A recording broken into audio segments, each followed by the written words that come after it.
আসসালামু আলাইকুম প্রিয় দর্শক, অন্য মঞ্চের আলোচনায় আজকে আমাদের আমন্ত্রিত অতিথি সাজ্জাদ কাদিরের শুভেচ্ছা নিন। এই মুহূর্তে আপনাদের সামনে কথা বলতে এসেছি। আড়ালে কি সরকার পতনের আর একটা ব্লুপ্রিন্ট তৈরি হচ্ছে? আওয়াজ কি শুনতে পাচ্ছেন? একটু কান পাতুন তো। আমি তো শুনতে পাচ্ছি।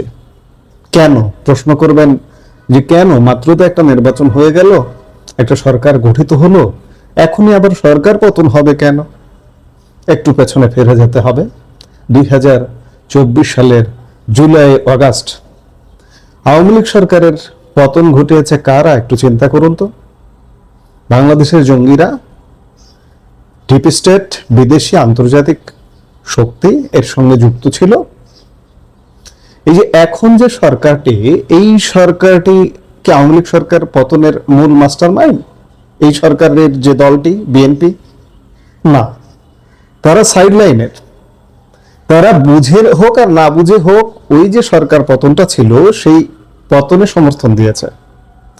মূল পতনকারী যারা, তারা এদেরকে ওয়েলকাম জানিয়েছে। ঠিক আছে, আমরা যেহেতু একটা পতনে যাচ্ছি, পতন করব, একটা ষড়যন্ত্রে আছি, আমাদের সঙ্গে যদি সাপ, ব্যাঙ, গাছপালা, হাতি, ঘোড়া সব এসে হাজির হয় তাকে স্বাগত, তাহলে আমাদের শক্তি আরো বেড়ে যাবে। বাংলাদেশে মূল পতনকারী দল হিসেবে, মাস্টারমাইন্ড দল হিসেবে ভূমিকা পালন করেছে জামাত ইসলামী। সোজা কথা যদি বলি, জঙ্গি গোষ্ঠী। এই জঙ্গি গোষ্ঠীর মূল নেতৃত্বে জামাতে ইসলামী। এই জামাতে ইসলামের লক্ষ্য ছিল আওয়ামী লীগ সরকারের পতন ঘটিয়ে একটি তাদের সরকার গঠন করা। তাদের মতো তারা 1.5 বছর ইউনূসকে দিয়ে তাদের মতো সরকার পরিচালনা করেছে। তাদের মতো যা কিছু ফায়দা হাসিল করতে পেরেছে, কিন্তু আলটিমেটলি তাদের গোল ছিল নির্বাচনের মাধ্যমে চূড়ান্ত বিচারে ক্ষমতায় যাওয়া। কিন্তু অত্যন্ত পরিতাপের বিষয়, যে কোনো ভাবে গত 12 ফেব্রুয়ারি নির্বাচনে এই জঙ্গি গোষ্ঠী বা আওয়ামী লীগ সরকারের পতনকারী যারা, মূল মাস্টার মাইন্ড যারা, তাদের লক্ষ্য ভ্রষ্ট হয়েছে। লক্ষ্য যেহেতু ভ্রষ্ট হয়েছে, শুধু তাই নয়, ইউনূস সরকারের ক্ষমতা কালে তারা যে ক্ষমতার বলে ছিল, সেই ক্ষমতা থেকে তারা বিচ্যুত হচ্ছে। একদিকে লক্ষ্য ভ্রষ্ট হলো, তাহলে কি তারা এখানে ফুল স্টপ টানবে? প্রশ্নই আসে না। জুলাই আগস্ট 24-এ সরকার পতনের আন্দোলনের বা সরকার পতনের ছক এঁটেছিল। সেই সময়ের সরকারটার কথা একবার চিন্তা করুন। আওয়ামী লীগ সরকার, প্রবল প্রতাপশালী সরকার, এই জঙ্গি গোষ্ঠী সেই সরকারকে ষড়যন্ত্রের মাধ্যমে ফেলে দিয়েছে।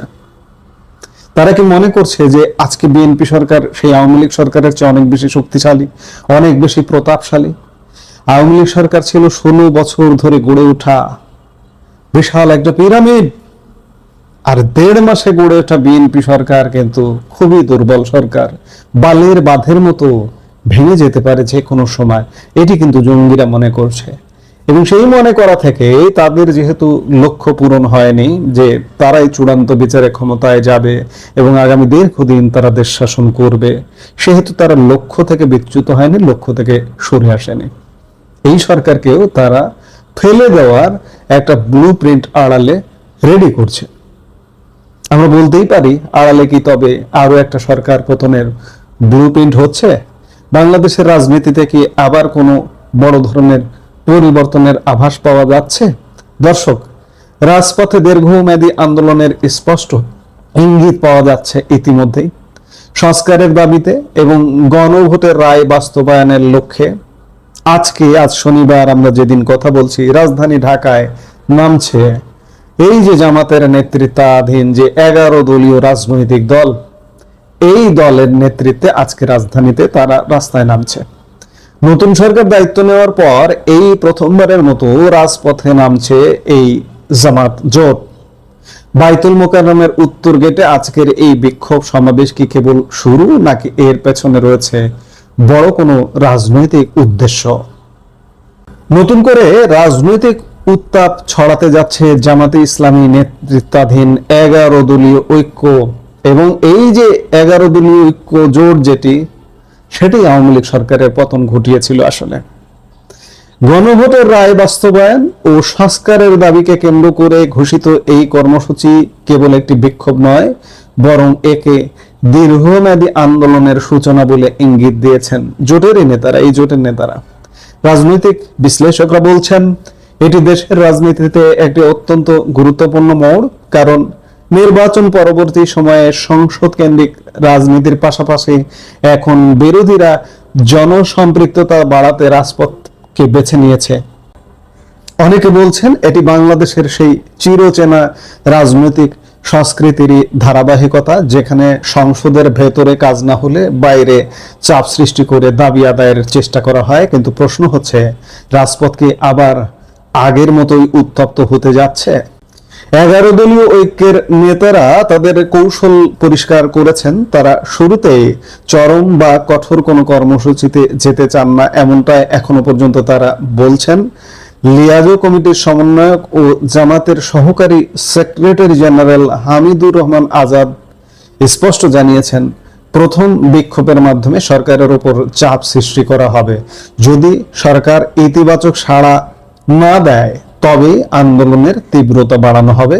তাদের প্রধান লক্ষ্য এখন জনসম্পৃক্ততা বাড়ানো, জনগণের শক্তি সঙ্গে নিয়ে তারা সরকারের মনোভাব বুঝতে চান। এরপরই হয়তো আসবে কঠোর কর্মসূচির ডাক। জামাতের হামিদুর রহমান আজাদের ভাষায়, সরকার যদি সংস্কার পরিষদ গঠন না করে এবং ভুল পথ থেকে ফিরে না আসে, তবে পরিস্থিতি বিবেচনায় বৃহত্তর কর্মসূচি দেওয়া হবে। এখানে একটি মজার বিষয় লক্ষ্য করুন। নাম প্রকাশে অনিচ্ছুক জাতীয় নাগরিক পার্টির এক নেতা জানিয়েছেন, রাজনীতিতে এখন নতুন মেরুকরণ তৈরি হচ্ছে। যখনই সরকারের কোনো পদক্ষেপের বিরুদ্ধে আন্দোলন শুরু হয়, তখন সরকার বিরোধী সব পক্ষই ধীরে ধীরে এক হতে শুরু করে। আমরা ফ্যাসিবাদের পতনের সময়ও তাই দেখেছি। জোটের বাইরের দলগুলো এখন এই আন্দোলনে সমর্থন জানাবে বলে বিরোধীরা আশা করছেন। অর্থাৎ এক সময়ের সহযোগিতার মনোভাব এখন উবে গিয়ে মতভেদ স্পষ্ট হয়ে উঠেছে। বিশেষ করে সংবিধান সংস্কার এবং সংসদের কাঠামো নিয়ে বিতর্ক এখন তুঙ্গে। এখন আসা যাক বিতর্কের মূলে। অন্তর্বর্তী সরকারের সময় জারি করা 133টি অধ্যাদেশ যাচাই বাছাই শেষে সংসদে উত্থাপন করা হয়েছে। এর মধ্যে 16টি নতুন করে বিল আকারে পাশের সুপারিশ করা হয়েছে, যার মধ্যে আছে গণভোট, মানবাধিকার কমিশন এবং গুম প্রতিরোধের মতো গুরুত্বপূর্ণ বিষয়গুলো। 9 এপ্রিলের মধ্যে এগুলো পাশ না হলে বাতিল হয়ে যাবে। কিন্তু বিরোধীদের মূল ক্ষোভ ভিন্ন জায়গায়। সুপ্রিম কোর্ট সচিবালয় এবং বিচারক নিয়োগ অধ্যাদেশ সহ 4টি অধ্যাদেশ বাতিল করার সুপারিশ করা হয়েছে। আশ্চর্যের বিষয় হলো, সুপ্রিম কোর্ট সচিবালয় স্থাপনের যে প্রস্তাব জুলাই সনদে ছিল, তাতে ক্ষমতাসীন বিএনপির এক সময় আপত্তি ছিল না। কিন্তু এখন কেন সরকার সংস্কারের উল্টো পথে হাঁটছে, এই প্রশ্ন তুলছে বিরোধীরা। এনসিপি মুখপাত্র আসিফ মাহমুদ সাজিব ভুঁইয়া এই পরিস্থিতিকে গণতান্ত্রিক অবমাননা বলে অভিহিত করেছেন। তিনি বলেছেন, সংসদে যুক্তি ও ন্যায়ের পরিবর্তে গায়ের জোরে আইনের অপব্যাখ্যা দেওয়া হচ্ছে।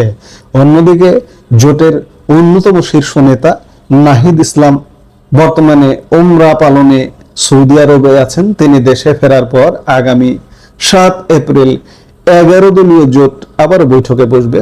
গুঞ্জন শোনা যাচ্ছে সেই বৈঠকেই হরতাল বা অবরোধের মতো কোনো চরম সিদ্ধান্ত আসতে পারে।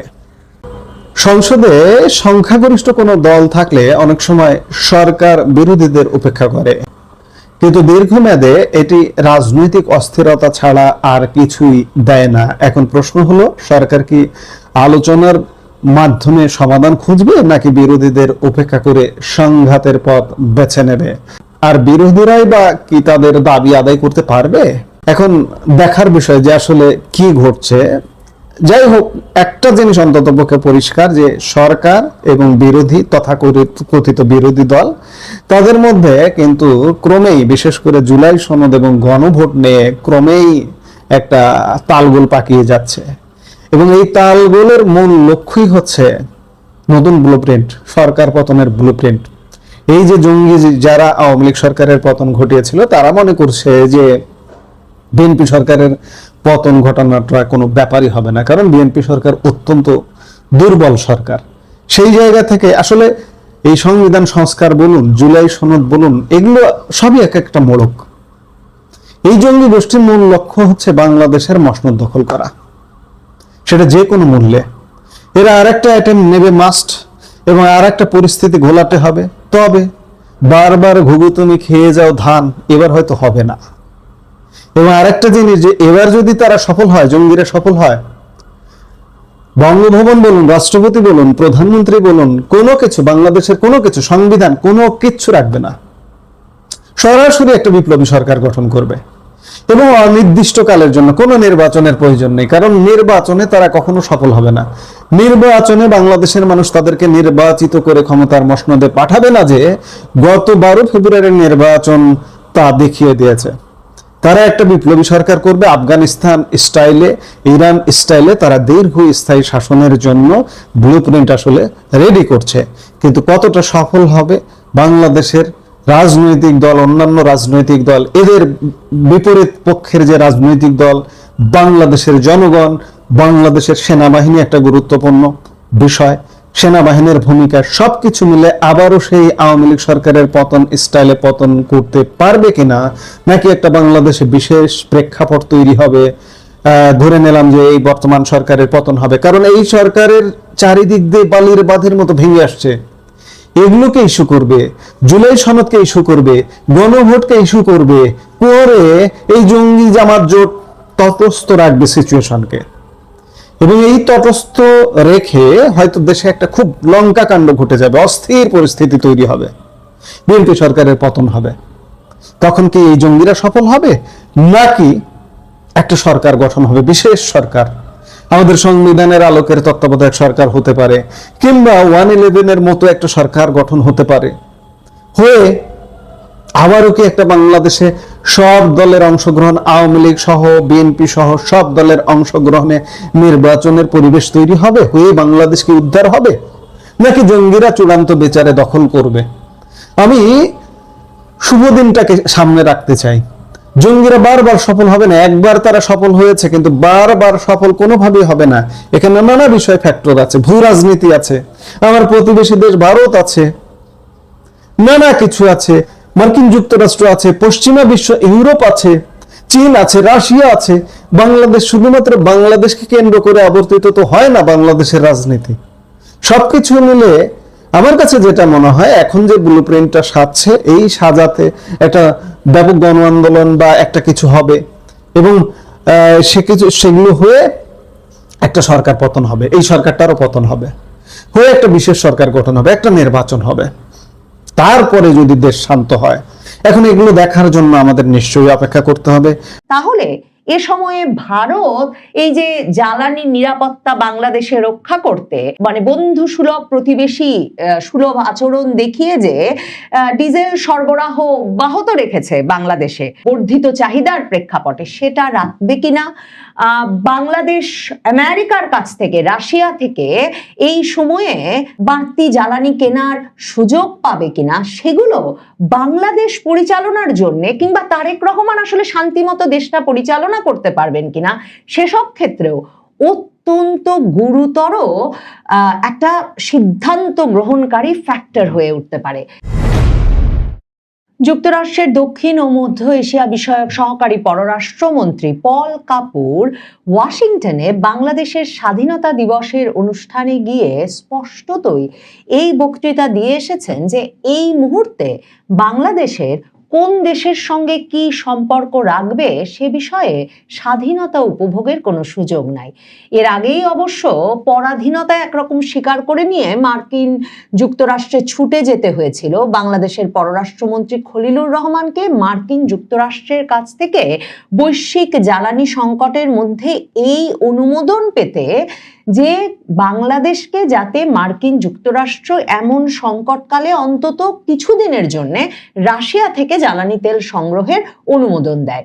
সে বিষয়ে এখন পর্যন্ত কোনো অনুমোদন আসে নাই মার্কিন যুক্তরাষ্ট্রের তরফে। মার্কিন যুক্তরাষ্ট্র বলেছে যে তারা বিষয়টা দেখবে। কারণ পল কাপুর স্বাধীনতা দিবসের অনুষ্ঠানে গিয়ে ওয়াশিংটনে বাংলাদেশ দূতাবাসে উপস্থিত হয়ে বলেছেন, যুক্তরাষ্ট্র বাংলাদেশ সম্পর্ক এখন আগের যে কোনো সময়ের চেয়ে গুরুত্বপূর্ণ। কথাটা খুবই সত্যি, বিশেষ করে সে সময়ে যখন অন্তর্বর্তীকালীন ইউনূস সরকার মার্কিন যুক্তরাষ্ট্রের সঙ্গে এমন একটা বাণিজ্য চুক্তি করেছেন যার ফলে বাংলাদেশের কৃষি পণ্য থেকে শুরু করে বিমান, যুদ্ধ বিমান, যুদ্ধ জাহাজ কিছুই আর মার্কিন যুক্তরাষ্ট্রের অনুমোদন ছাড়া ক্রয় কিংবা বিক্রয়ের কোনো উপায় নাই। মানে ওই যে বললাম, কার সঙ্গে কেমন সম্পর্ক হবে সেটা নির্ধারণের কোনো সুযোগ নাই। এবং মার্কিন যুক্তরাষ্ট্র যে ইউনূস সরকারের আমলে এমন আষ্টে পৃষ্ঠে বাণিজ্য চুক্তিতে পাল্টা শুল্ক আরোপ করে বাংলাদেশকে এমন ভাবে বেঁধে ফেলতে পারলো, তার একটা বড় কারণ বাংলাদেশকে তারা চিহ্নিত করেছে সেই ঝুঁকিপূর্ণ দেশ হিসেবে, যেই ঝুঁকিপূর্ণ দেশটি বাংলাদেশ অত্যন্ত বেশি সম্পর্ক স্থাপন করছে, মাখামাখি করছে, ঘনিষ্ঠতা বাড়াচ্ছে মার্কিন যুক্তরাষ্ট্রের এক রকমের বলা যেতে পারে শত্রু ভাবাপন্ন দেশ চীনের সঙ্গে। কাজেই পল কাপুর স্বাধীনতা দিবসের অনুষ্ঠানে গিয়ে ওয়াশিংটনে পরিষ্কার বলেছেন, বাংলাদেশ যে কোনো সময়ের চেয়ে সবচেয়ে গুরুত্বপূর্ণ। একেবারে কৃষিপণ্য, জ্বালানি থেকে শুরু করে শিল্প, নিরাপত্তা, সুশাসন সব বিষয়ে সবচেয়ে গুরুত্বপূর্ণ বাংলাদেশ এবং মার্কিন যুক্তরাষ্ট্রের সঙ্গে সম্পর্ক। অন্য যে কোনো সময়ের চেয়ে খুব স্বাভাবিক। বাংলাদেশ একেবারে চারপাশ থেকে ধরা পড়েছে মার্কিন যুক্তরাষ্ট্রের জালে। এবং পল কাপুর আবারও তারেক রহমান সরকারকে, বাংলাদেশের নবনির্বাচিত সরকারকে সুস্পষ্ট বার্তা দিয়েছেন যে তারা স্পষ্ট করে কোনো দেশের নাম বলে দিতে চান না বটে, কিন্তু একটা দেশের সঙ্গে তাদের ভূ রাজনৈতিক প্রতিযোগিতা আছে সেদিকে ইঙ্গিত করে পল কাপুর বলেছেন, আমরা নির্দিষ্ট কোনো কিছু বেছে নিতে বাংলাদেশকে চাপ দিই না বটে, কিন্তু আমরা বাংলাদেশকে উন্নত প্রযুক্তির প্রস্তাব দিই যা বাংলাদেশ স্বাধীনভাবে ব্যবহার করতে পারে এবং নিজের সার্বভৌমত্ব অক্ষুণ্ণ রাখতে পারে। মানে একে আপনি মৃদু ধমক বলবেন না কড়া ধমক বলবেন, মানে পরিষ্কার বুঝিয়েছে যে বাংলাদেশ যদি মার্কিন যুক্তরাষ্ট্রের থেকে কেনাকাটা না করে চীন সহ মার্কিন যুক্তরাষ্ট্রের অপছন্দের দেশগুলো থেকে কেনাকাটা করে, তাহলে বাংলাদেশের পক্ষে স্বাধীনতা, সার্বভৌমত্ব টিকিয়ে রাখা যে মুশকিল হবে সেটুকুই স্মরণ করিয়ে দিতে চান আমেরিকার এই একজন উচ্চপদস্থ পররাষ্ট্র মন্ত্রণালয়ের কর্মকর্তা। তবে কিছু বেছে নিতে চাপ দিচ্ছেন না, একে চাপ হিসেবে দেখা ঠিক হবে না, এটা এক রকমের সুপরামর্শ বাংলাদেশের প্রতি। বাংলাদেশ যে কতটা গুরুত্বপূর্ণ হয়ে উঠেছে মার্কিন যুক্তরাষ্ট্রের জন্য তার একটা নজির কিন্তু এই যে দক্ষিণ ও মধ্য এশিয়া বিষয়ক সহকারী পররাষ্ট্রমন্ত্রী পল কাপুর ওয়াশিংটনে বাংলাদেশ দূতাবাসে বাংলাদেশের স্বাধীনতা দিবসের অনুষ্ঠানে গিয়ে উপস্থিত হয়েছেন। বিরাট বাণিজ্যিক সম্ভাবনা বাংলাদেশের মাধ্যমে দেখা দিয়েছে, বাংলাদেশকে যখন বাণিজ্য চুক্তির মাধ্যমে আষ্টে পৃষ্ঠে বেঁধে ফেলা গেছে।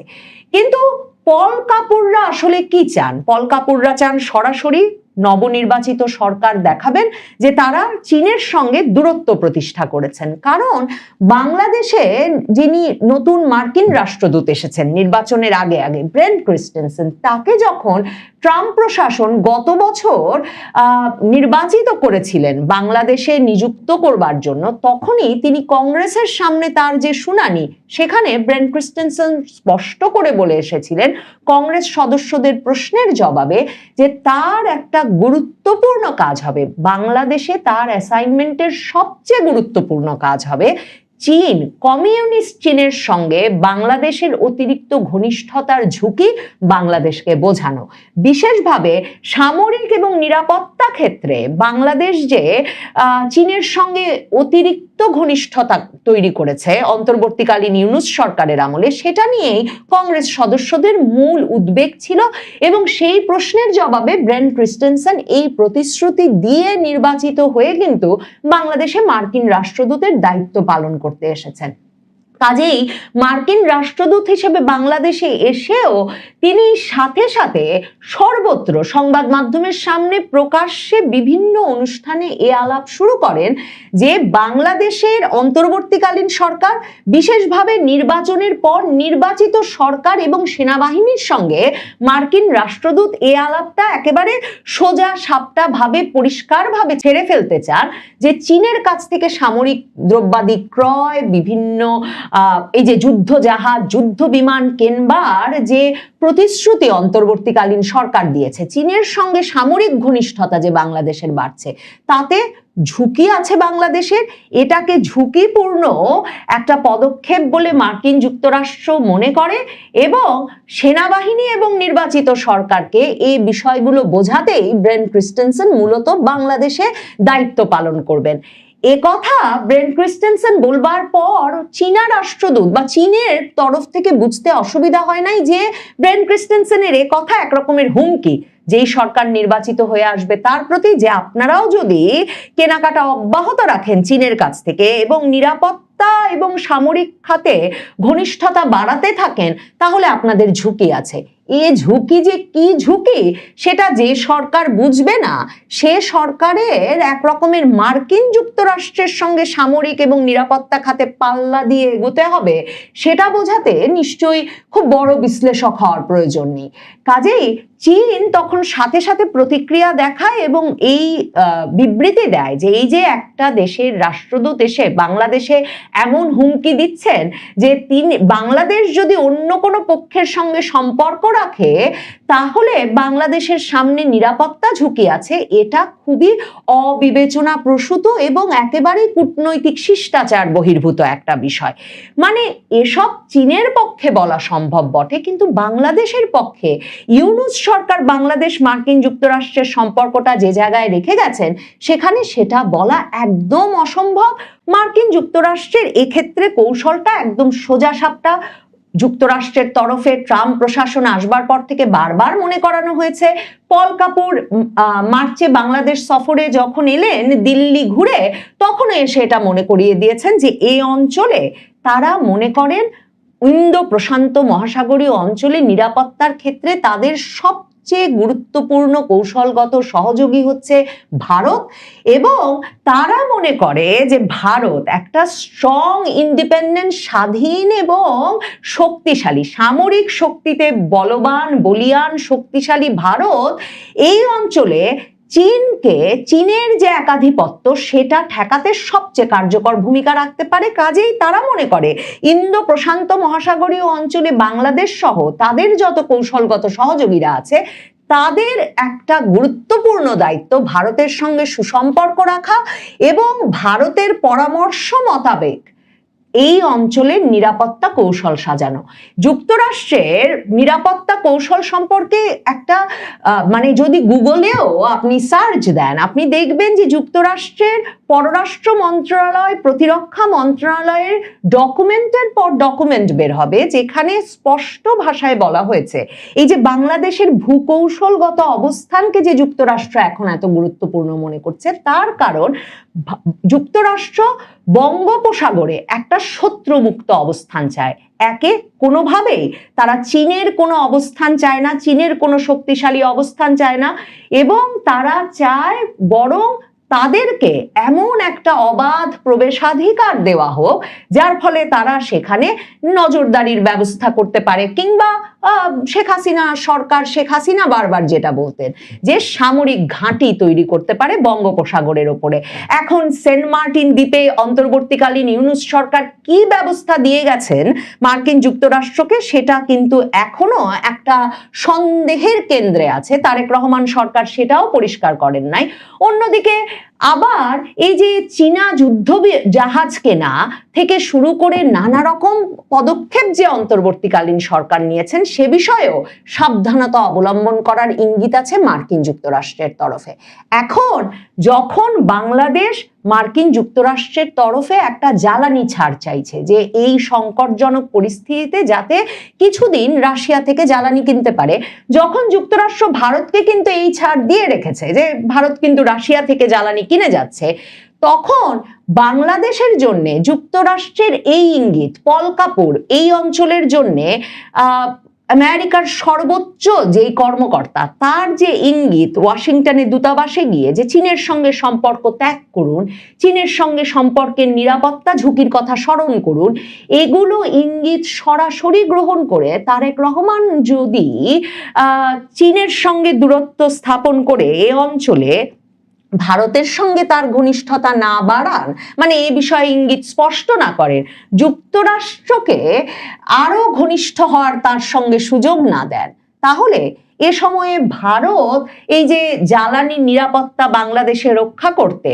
মানে বন্ধু সুলভ প্রতিবেশী সুলভ আচরণ দেখিয়ে যে ডিজেল সরবরাহ অব্যাহত রেখেছে বাংলাদেশে বর্ধিত চাহিদার প্রেক্ষাপটে, সেটা রাখবে কিনা, বাংলাদেশ আমেরিকার কাছ থেকে রাশিয়া থেকে এই সময়ে বাড়তি জ্বালানি কেনার সুযোগ পাবে কিনা, সেগুলো বাংলাদেশ পরিচালনার জন্য কিংবা তারেক রহমান আসলে শান্তিমতো দেশটা পরিচালনা করতে পারবেন কিনা সেসব ক্ষেত্রেও অত্যন্ত গুরুতর একটা সিদ্ধান্ত গ্রহণকারী ফ্যাক্টর হয়ে উঠতে পারে। কাজেই তারেক রহমান জানেন পল কাপুর ওয়াশিংটনের দূতাবাস বয়ে গিয়ে যে বার্তা যে ধমক দিয়ে এসেছেন সরকারকে উদ্দেশ্য করে, সেই বার্তা ধমকের প্রেক্ষিতে পদক্ষেপ না গ্রহণের হয়তো তার কোনো উপায় নাই। খলিলুর রহমান যেমন মার্কিন যুক্তরাষ্ট্রে ছুটে গিয়েছেন জ্বালানি সংকটের সমাধান করতে, ঠিক তেমনি খলিলুর রহমান 7ই এপ্রিল ভারতেও যাচ্ছেন। কাজেই ভারতের তরফেও জাতীয় নিরাপত্তা উপদেষ্টা অজিত দোভালের তরফে বিশেষভাবে নিশ্চিতভাবেই এই ইঙ্গিত স্পষ্টভাবে আসবে যে ইন্দো প্রশান্ত মহাসাগরীয় অঞ্চলে বাংলাদেশকে বন্ধু চিহ্নিত করতে হবে। এদিক ওদিক করে চীন ভারত দুদিককে নিয়ে খেলেই ট্রাম্প প্রশাসনের মতো কট্টর প্রশাসনকে সামাল দেওয়া, বিশেষভাবে ওই বাণিজ্য চুক্তিটা করে ফেলার পর যুক্তরাষ্ট্রের সঙ্গে নতুন সরকারের পক্ষে সম্ভব হবে বলে আপাতত মনে হচ্ছে না, বিশেষভাবে যখন ট্রাম্প উন্মত্তভাবে ইরান যুদ্ধ বাড়িয়েই চলেছেন এবং জ্বালানি সংকট কোথায় গিয়ে ঠেকবে তা এই মুহূর্তে কিছুতেই বলা যাচ্ছে না।